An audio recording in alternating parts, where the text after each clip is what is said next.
Hey there, folks. Greg Shepard here, S&A Financial Services. I specialize in helping folks in higher education all over the country just basically make sense of that oftentimes confusing higher ed retirement plan. Okay, this particular video, this is going to be a fun one, okay? I say that sarcastically. Hey, you all ask the questions, so I blame it on you all out there. You ask the questions, and I find the information. I disseminate the information via this video. So with that being said, we're talking about TIAA accounts, TIAA accounts. A lot of you out there, by the way, let's preface this a little bit. This is January 2024. A lot of you, well, all of you have received your year-end statements for 2023. And you notice this these little dollar amounts, some are bigger than others, which are called, what are they, service credits, is that what they're called? Revenue service, well, they're called service credits on your statement, but they're actually specifically called revenue service credits. Okay, so what are they? What are those? And what's going on there? As with everything, the answer isn't as black and white, isn't as simple as you may think. So quite the contrary. So I dug up some information because I wasn't really too familiar with what they were either, and I found some literature on it. So I'm going to share with you what that is. Okay, now I am not smart enough to memorize all this information. Okay, I'm not even going to put on a front in that regard. So I'm going to do the cardinal sin when we do this video, when people do these videos, and I'm going to literally read the data for you.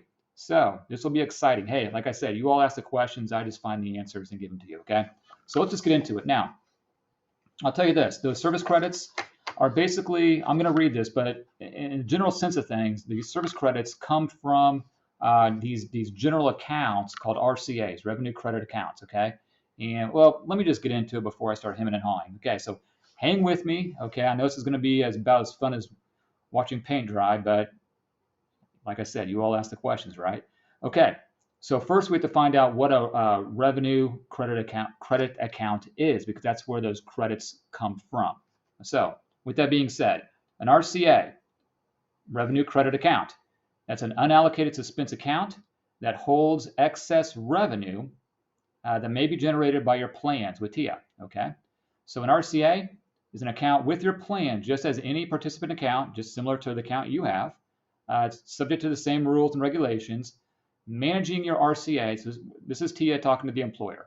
So managing the employer, RCA is one of your fiduciary responsibilities as a plan sponsor. TIAA is not responsible for managing this account. So it's just this general account, absent of the participants. It's just kind of sitting over here, waiting to pay certain expenses and maybe some service credits. So let's dive deeper. Okay, RCA and record keeping service agreement. This is not very fun stuff. Okay, so I'm going to skip down to here. We, TIAA, will compare the revenue the plan generated to your plan's revenue requirements. Okay, did you catch that? So if the plan generated more than what's required to satisfy the revenue requirement, the difference will be deposited into the plan's RCA account, which is that general account I just spoke about. Okay, moving on. Revenue can also be generated through various negotiated fee agreements between the plan and TIAA, such as the operational service level agreements and direct fee agreements. Okay, so let's get in.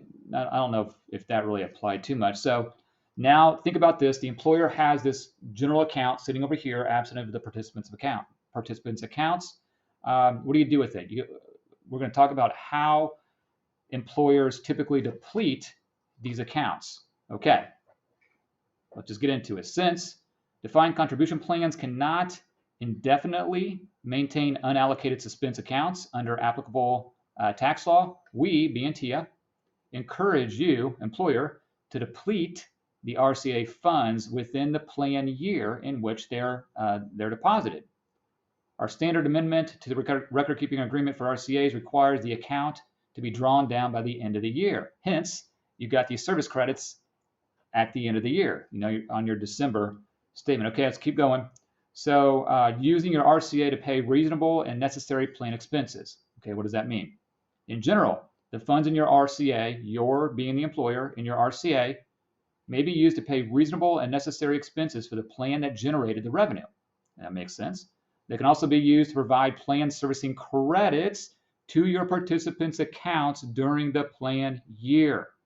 Okay, now on the employer side, expenses that cannot be covered by that RCA account are overhead, excuse me, are overhead or settler expenses such as, so your employer can't use this account for evaluating whether or not to have a specific type of retirement plan, deciding whether to terminate or continue a plan, and lastly, considering issues such as employee eligibility or employer contribution amounts. So there's specific regulations, rules around what that general, I call it a general account, it's just the side account.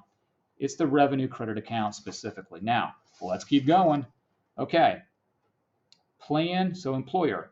Plan-related expenses are those associated with administering and maintaining retirement plans. So the RCA funds can be used to pay expenses incurred from auditing the plan, fees for compliance, monitoring services, fees to third-party consultants who provide plan services in support of the plan. Lastly, other other non-settler expenses, yada, yada. Okay, so I'm going to skip down to here. Okay, let's get down to here. Depleting your RCA account, that revenue credit account, through plan servicing credits, which is ultimately what you're trying to figure out. Okay.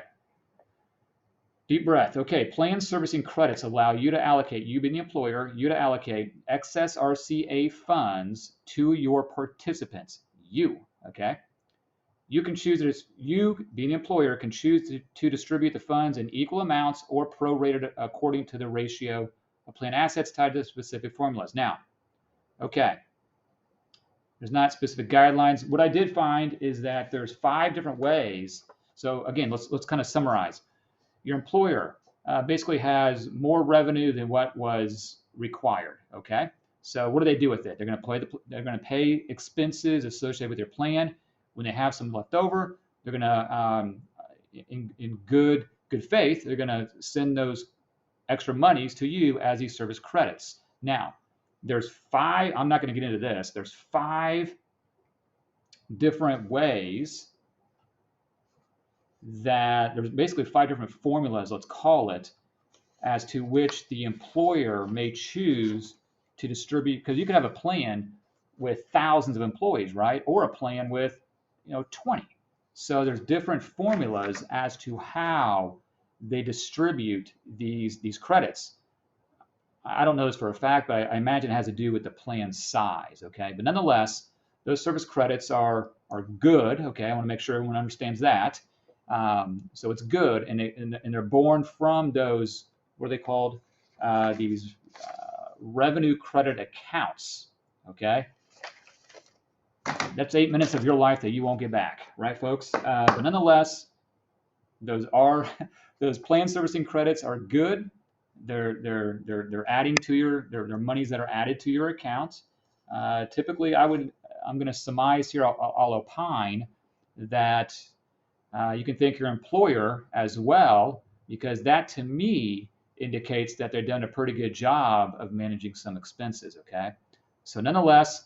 You ask the questions and I try to answer them. Hey, if you get confused on other things in your accounts and you're confused about other videos I've done, by all means, contact me. My information should be below. I help folks just like yourself all the time. All right. By the way, it's 3 degrees. Yes, 3 degrees here in Kansas City. It's absolutely miserable.